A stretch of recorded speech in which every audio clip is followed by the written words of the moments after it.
is Money podcast. I'm Georgie Frost, and joining me today is editor Simon Lambert. And coming up, it's the Wealth and Stealth Tax Autumn Statement Special. What was announced by the Chancellor, and will it get the nation's finances under control? The good news then, the energy price guarantee has been extended, minimum wage increased, the pensions triple lock continues, plus extra money for schools, the NHS and social care in England. The bad news comes for those on higher incomes, pay themselves in dividends, drive electric cars, home buyers, and those who want to leave something to their loved ones when they die. We delve into the details and how it will impact you. Don't forget you can stay up to date with all the latest breaking money news. Just go to thisismoney.co.uk or download the app. Market updates and conversations around the financial world don't have to be boring. The Digest and Invest podcast by eToro is a great way to tune into what's happening in a fun and easily digestible format. Discover the Digest and Invest podcast at etoro.com/academy/podcasts. But first, families face real challenges, warned the Chancellor as he delivered his autumn statement this week. Government forecasters are predicting the biggest drop in living standards since records began. The Office for Budget Responsibility says household income will fall by 7% over the next 18 months due to soaring inflation. In response, we got tax rises and a spending squeeze. The Resolution Foundation says it piles further pressure on the squeezed middle earners. Labour, meanwhile, well, they reckon it's an invoice for the economic carnage created by the policies of former Prime Minister Liz Truss. So what was in there, and will it work? Firstly, Simon, how bad is the economic situation we find ourselves in? Into what context was this statement delivered? The context that the statement was delivered in seems pretty astonishing, considering the fact that until a few months ago, Rishi Sunak, who is now the Prime Minister, was the Chancellor. And as far as we were concerned, we were suffering an inflation shock, but all was pretty much okay. We then had Jeremy Hunt stand up this week, and he delivered what I would describe as something very much akin to the tax part of Jeremy Corbyn's manifesto, but without any of the benefit of the spending that was going to come with that from Corbyn. So it was pretty miserable. If you think about what Jeremy Hunt did in terms of the stealth tax, in terms of bringing the 45p tax rate down to £125,000, which is really largely a gesture more than anything else. Again, something Jeremy Corbyn wanted to do. And the way that he slashed capital gains tax and dividend allowances and many other things, then yes, it looks very much akin to that manifesto that was put out in the election that Boris Johnson won. And then, of course, Boris Johnson's Chancellor was Rishi Sunak. So what's gone wrong here is reasonable to ask. Well, we had this fiscal black hole, the supposed £55 billion fiscal black hole, or it might be 58 billion, or it might be 60. At one point, it seemed to have gone up to 70 last week, and some people had put it at 50. Anyway, there was this black hole. What is this black hole? What did it relate to? Well, what it relates to is the fiscal rules that Rishi Sunak brought in when he was Chancellor. He announced them this time last year, pretty much, and then they officially came in the March budget. Now, when the OBR did a projection along with the March budget, it said that Rishi had, and the nation had, about a £30 billion margin to hit these targets. So he's gone from a £30 billion margin to a black hole twice as big. What were the targets? The fiscal rules Sunak stated to Parliament would apply over a 3-year time horizon, and they were, I'm quoting here, underlying public sector net debt, excluding the impact of the Bank of England, must as a percentage of GDP be falling. And second, in normal times, the state should only borrow to invest in our future growth and prosperity. So we need to start getting the cost of our debt down, and we should only be borrowing for things that are going to deliver some form of future growth, rather than just borrowing to make the day-to-day books, month-to-month, year-to-year books balance. What's happened, of course, is the inflation spike has been much worse than anybody expected. The war in Ukraine Russia invading Ukraine has sent energy prices spiraling. They were already up a lot a year ago, but they've absolutely spiraled. Sent food prices spiraling, sent the price of various other things spiraling. We've got the after effects, obviously, of COVID and the lockdowns causing all these problems, and inflation has gone way higher than people thought. So we're at 11% inflation. The Bank of England has had to raise interest rates much higher than everybody thought. So if you go to the point there, we were already in a worse position before the mini budget was delivered. We then had the mini budget in which Kwasi Kwarteng and Liz Truss went all out for growth with lots of tax cuts that have been described as unfunded. If a tax cut's unfunded, basically it means it's debt funded. And the idea was that we were going to cut taxes in order to increase future growth.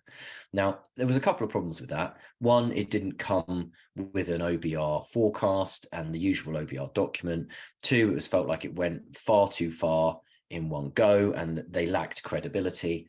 And three, it triggered a sell-off in UK gilts, because if we were going to fund this by issuing lots of extra debt, the markets decided they didn't want the debt at the rate that we were offering, and they were going to want much higher rates on said debt, particularly with those people in charge. And then we saw this vicious circle from the pension fund sell-off. So that drove up the cost of servicing our debt as well. Now, I spoke to Carl Emerson of the Institute for Fiscal Studies about this earlier this week to try to understand what this black hole was. I thought it'd be a good idea going into the budget that we had been very much forewarned was going to be extremely painful if we knew why it was going to be so painful. So he said that basically after Kwasi Kwarteng had delivered his mini budget, the IFS looked at this on the 11th of October. That was the week that Kwasi was sacked, on the Friday, as we were recording this podcast, actually. So it was before he was sacked. And at that point, the OBR looked at the situation. We had seen a couple of things happen. We'd seen the spending go up. We'd seen the emergency help on energy bills. That was going to be very, very costly. It was going to last for 2 years. We'd seen gilt yields go up. So we'd seen the cost of the debt go up and all these other things. So a report in the FT this week said that basically our forecast budget deficit of about 31.6 billion in 2026, 2027 can now be almost 100 billion. This is what they thought the OBR was going to say, with about half the rise accounted for by higher interest on the UK's debt pile. So, but what Carl said is that meant that on this 11th of October date, we were looking at being about 60 billion pounds out. That's where this 55 to 60 billion figure comes from, the fiscal black hole. But since then, we had seen most of those measures reversed, all the tax cuts except for national insurance and stamp duty, and that we might now only be about 30 billion out. So why did Jeremy Hunt need to go so far? I'm sorry, I've gone around the houses to get to this point. And the answer to that is because he wants to leave himself a reasonable amount of headroom.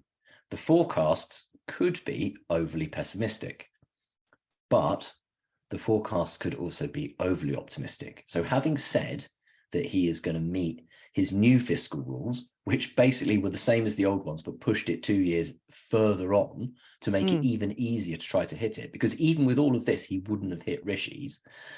He also wants some wriggle room there. The other thing is we're 2 years away from an election. So having softened everybody up, as we spoke about on the podcast last week, for almost every tax to go up, for this massive tax raid, the idea is, politically speaking, you hit everybody with it now. You kitchen sink it, okay? Get all the bad news out the way. And then maybe, just maybe, if things are better than expected, you might be able to reverse some of that stuff just before the election, a little bit of a giveaway. You might be able to make things seem a little bit better. I would say that I think that might be That's a bit of a stretch, highly isn't it? ambitious strategy, because Right? I don't think that this government has a hope in hell of convincing the population that even with a couple of giveaways in 2 years' time, that everything is rosy and it should be trusted with some more time in power. I genuinely, I don't know what would need to happen in the next 2 years is that all of these forecasts are way too pessimistic. And somehow, just somehow, even though he's hiking taxes into a recession, and I think causing some serious problems in the sort of tax social contract, which I'll talk about in a bit. And the Bank of England is raising interest rates, and mortgage rates are soaring through the roof, and energy bills are going up, and all of these other things. Even despite all of that, these forecasts turn out to be way too pessimistic, and actually stuff's okay. The economy is much more resilient than we think. We managed to plow our way through it, and it's nowhere near as painful as we think. Maybe, just maybe then, a few sort of giveaways with the pain front loaded now, and then a little bit of better stuff in just under 2 years' time might work. But I think there's a big if in that. It's also a dangerous strategy, I would suggest. I want to get your views, your overall views as to whether it will work a little bit later on, but I want to delve into some of the measures. And I always think it's probably better to start with some of the, dare I say, good news that's come out of it. Triple lock stays for now.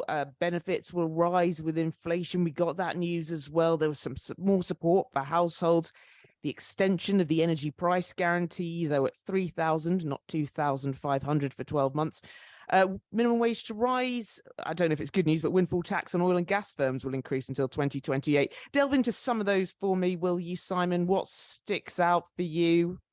Well, I think, firstly, let's take the triple lock.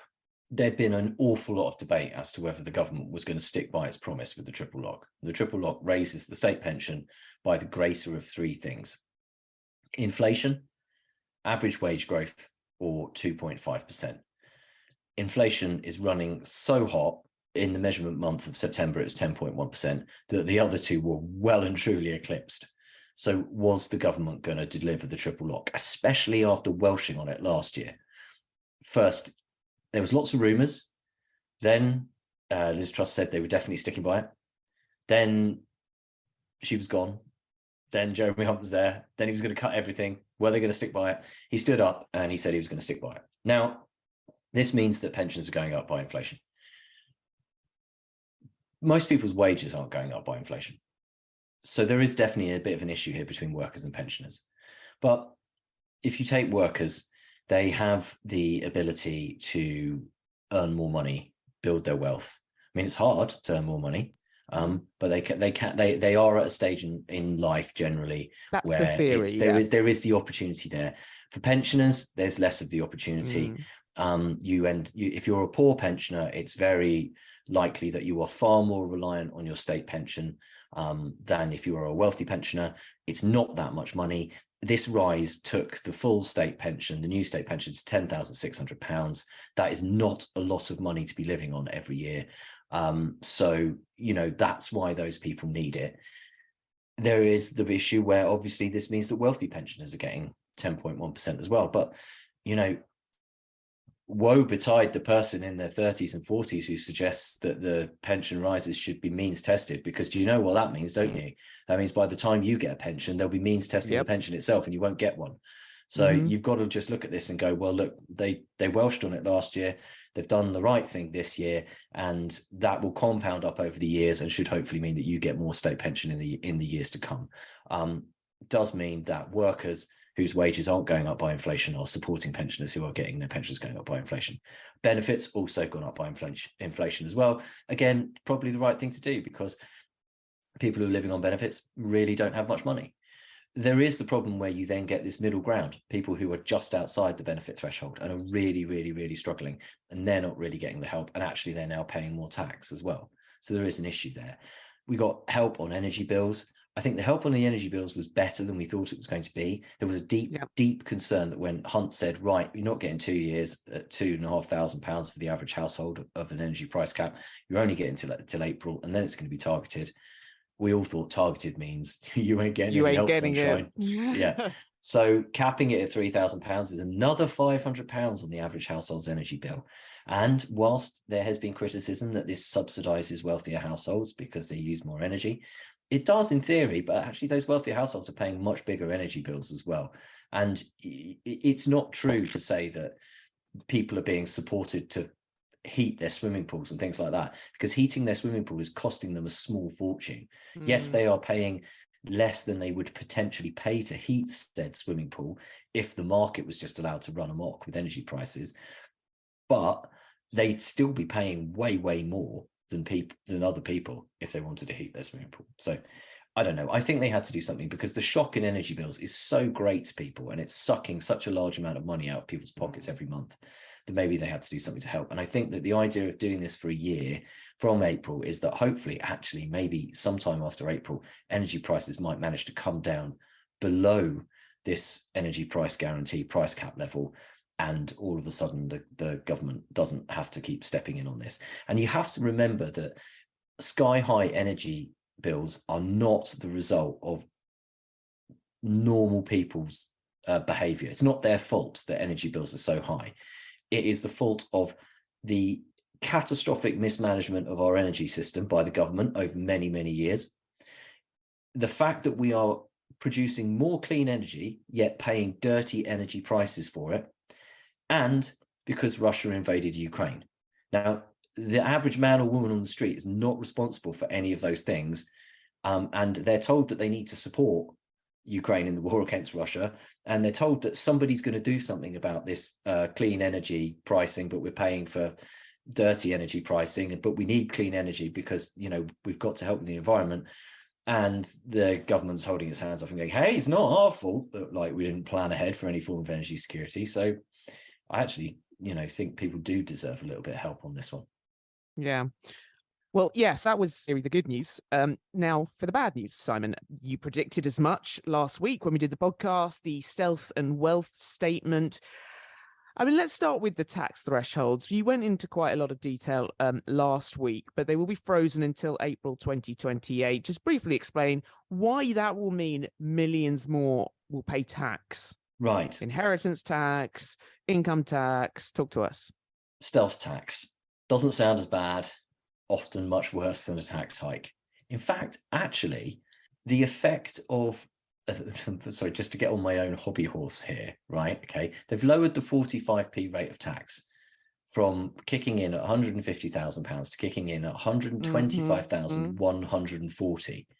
What a weird number. It is a weird sort of figure, 125,140. Yeah, but it's a bit of an about turn. I mean, the average person might be forgiven for thinking, what? Only 55 days ago, the top rate was scrapped, and now it's come down to this bizarre figure. What is the reasoning behind that? Do you know, Simon, why 125,140? I do know exactly why. I also know why they've done this. It's gesture politics. It really is. It's this idea that they, having seem to have stuffed up by so much, removing the 45p rate of tax, that they then needed to be seen to be punishing high earners.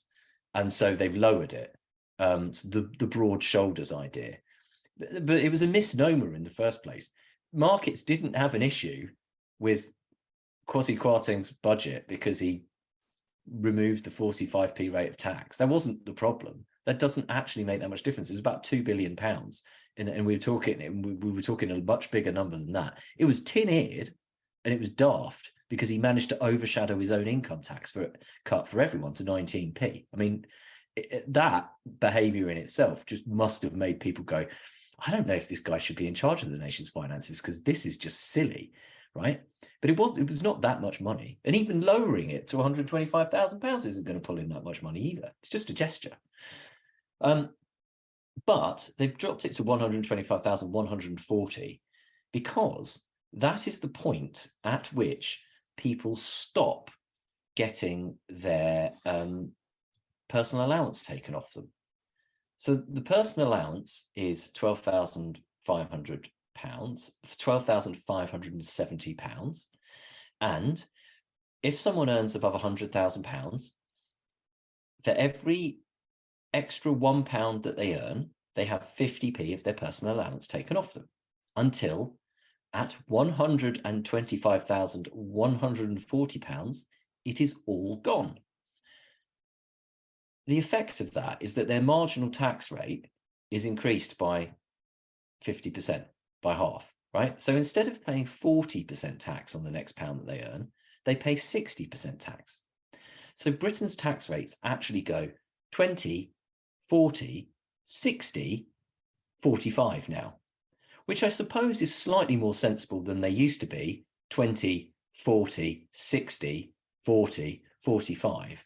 But it's still, this is a bugbear of mine, because I believe that you need to treat people fairly on their way up through the tax system in order to encourage them to keep paying substantial amounts of tax to support people who are not as well off as them. A similar thing happens with the child benefit. When child benefit's taken off parents, where if one parent earns more than £50,000. And again, that creates this problem. So that's why that limit is there at 125,140. The thresholds otherwise have been frozen. So the personal allowance has been frozen at £12,570.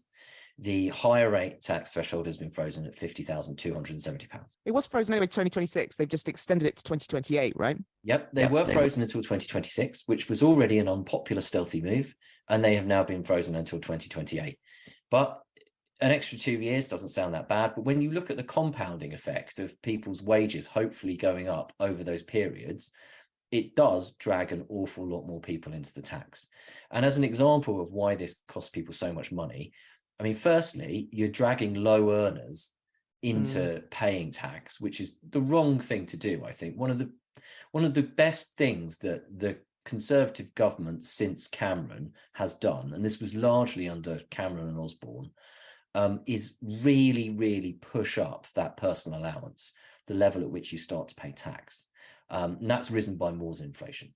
The higher rate tax threshold hasn't risen by anywhere near as much as inflation. It should be about £60,000 if it had risen with inflation. It's still at 50,270.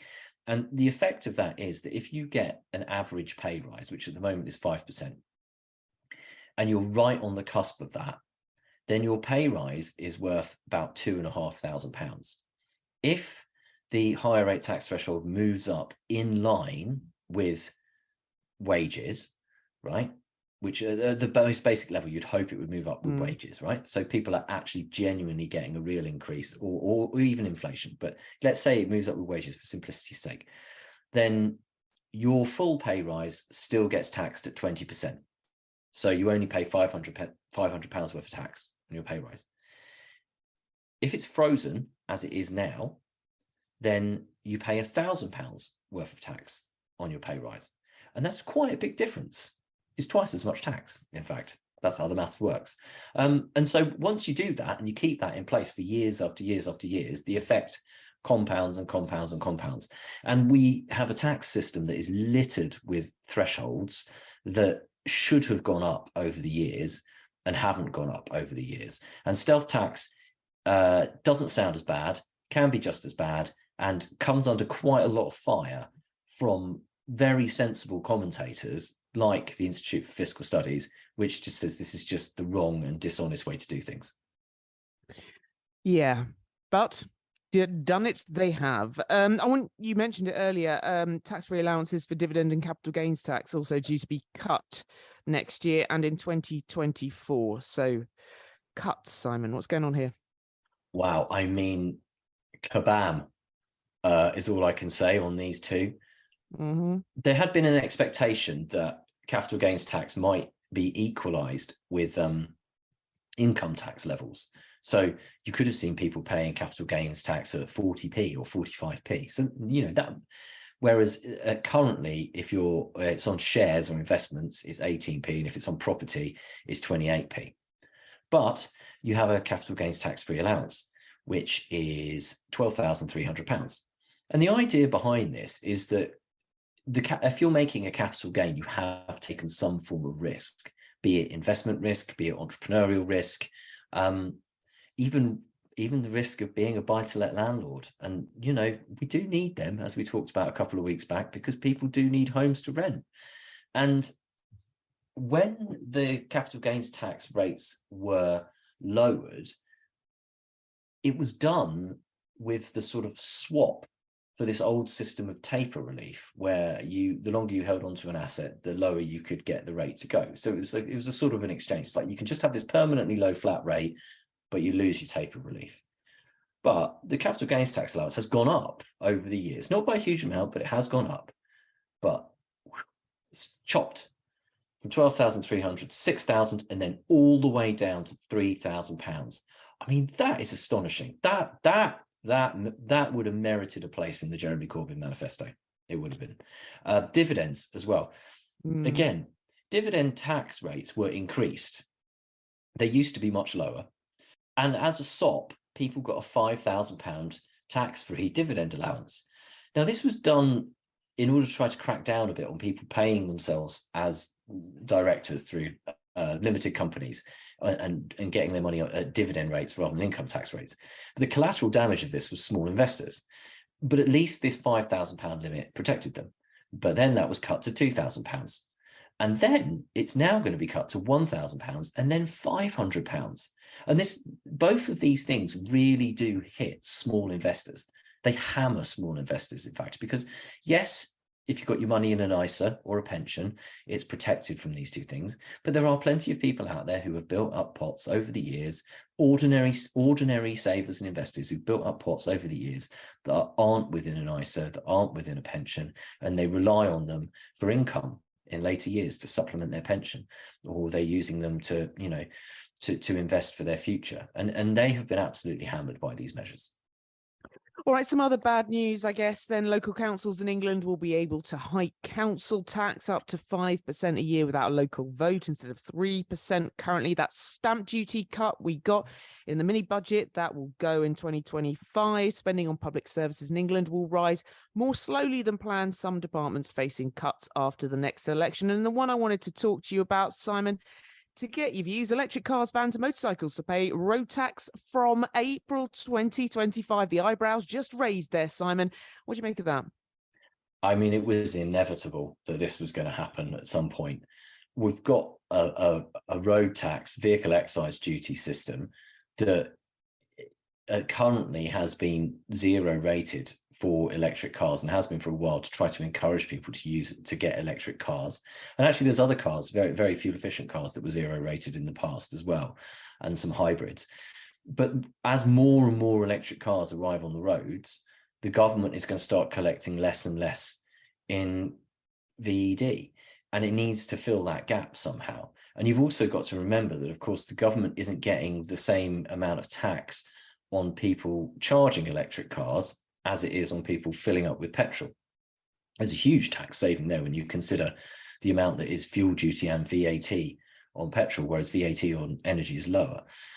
So this was always going to happen. I mean, ultimately, the end game here is probably some form of road pricing, but that would be hugely unpopular. And even Jeremy Hunt doesn't want to be that unpopular in one go. Is it worth it? I know there's an environmental issue to it, but financially? And actually, there's a bigger hit too, as well, from if you're buying a new one, from the so-called showroom tax, which is that in the first few years of a car's life, you pay this extra road tax. And if you're buying a car that costs more than £40,000, our tax system is so daft. If you're buying a car that costs more than £40,000, you're seen as rich and therefore you're bad. Even though an electric car is a good thing, you still pay more on top in terms of this showroom tax. And people were looking there at basically about an extra £500 a year, £520 a year for 5 years on any electric car that costs more than £40,000. Cheapest Tesla is £48,500 at the moment. Electric cars are more expensive. That gap is narrowing, but I don't know. I think we're going, as more and more people buy electric cars, we're going to see the incentives to buy them taken away. That's inevitable because the government's bunging subsidies at rich people who can afford brand new cars.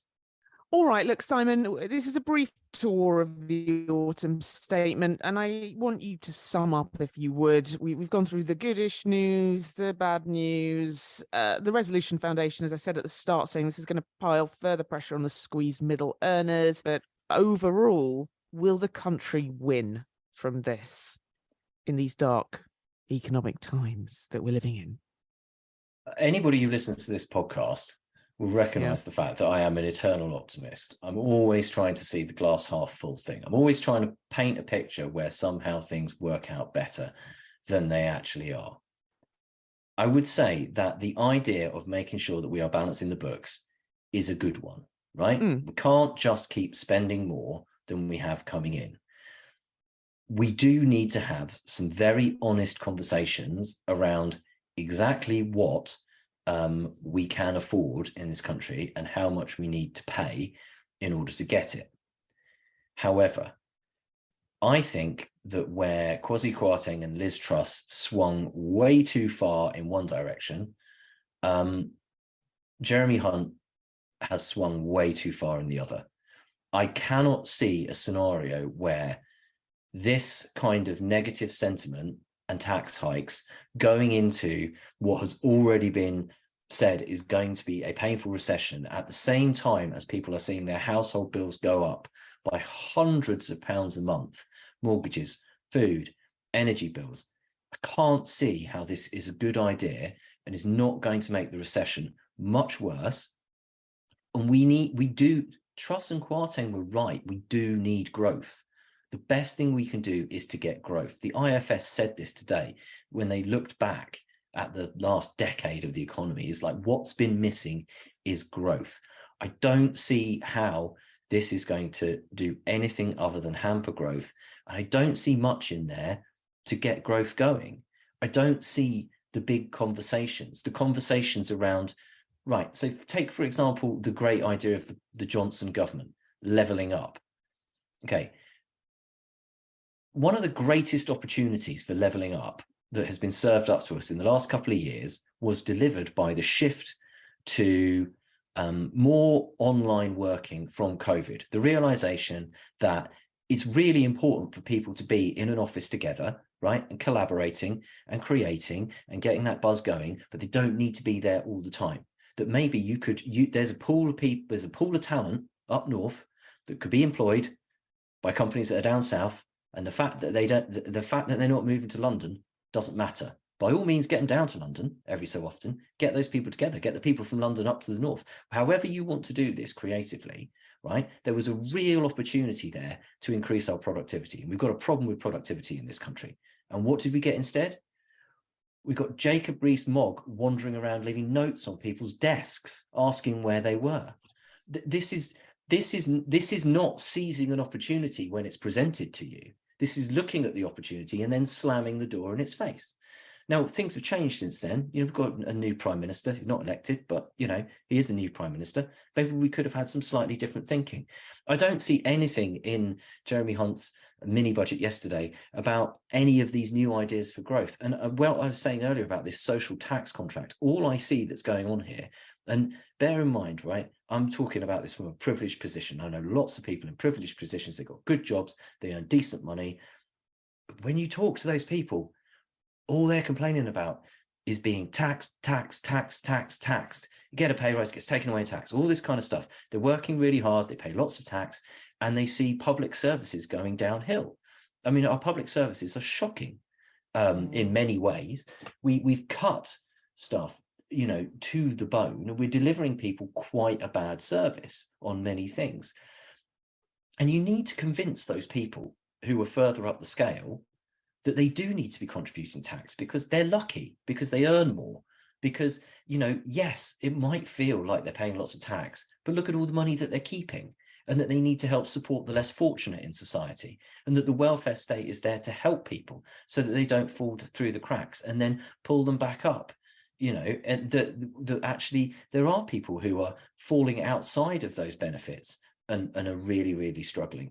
How do we go and help those? And I don't see any of that going on. I see the gap getting bigger and bigger, and I see an even greater polarization between the people who are paying a lot of the tax and the people that they see as getting lots of the benefit, and the people at the bottom who are really, really struggling and looking at the people at the top and going, they're rich and they've got loads of money and this isn't fair. And I just don't think that we are solving the problems that we need to solve. And I don't think that this mini budget has done really very much to do it. And to end on my normal note of optimism, I genuinely think, though, that all of these forecasts might be way too pessimistic. I honestly think that potentially the economy is much more resilient than we think. We do have quite a lot of people in this country with quite a lot of money who still have plenty to spend. If you head out there, there's still people out there, they're eating out, they're drinking out, spending money, they're buying presents, they're going on holidays, they're doing all these things. And I think that we proved that we were far more resilient through COVID and the lockdowns, which were a huge shock, the shock of our lifetimes to our way of living and what we were doing and to our economy. And if we could do that, we could do it again. So I actually think that the forecasts are way too pessimistic, and hopefully we'll be fine. But I do genuinely think that we need a much, much, much better plan for the future than just serving up half-baked one after half-baked one after half-baked one. Well, there you have it. Final word to you, Simon. You sort of could have ended it there positively, but then you just dragged it a little bit back a bit. But that's fine. No worries. That's it for this week. Let's see what next week brings. You can keep up to date with all the latest breaking money news. Just go to thisismoney.co.uk or download the app. And if you have any comments or questions of the team, anything you'd like them to look into, Simon. You can email us, editor@thisismoney.co.uk. You can tweet us @thisismoney, or you can come to thisismoney.co.uk/podcast. Find all podcasts past. And if you like our podcast, why not rate us wherever you found us? It helps other people find us too. Market updates and conversations around the financial world don't have to be boring. The Digest and Invest podcast by eToro is a great way to tune into what's happening in a fun and easily digestible format. Discover the Digest and Invest podcast at etoro.com/academy/podcasts.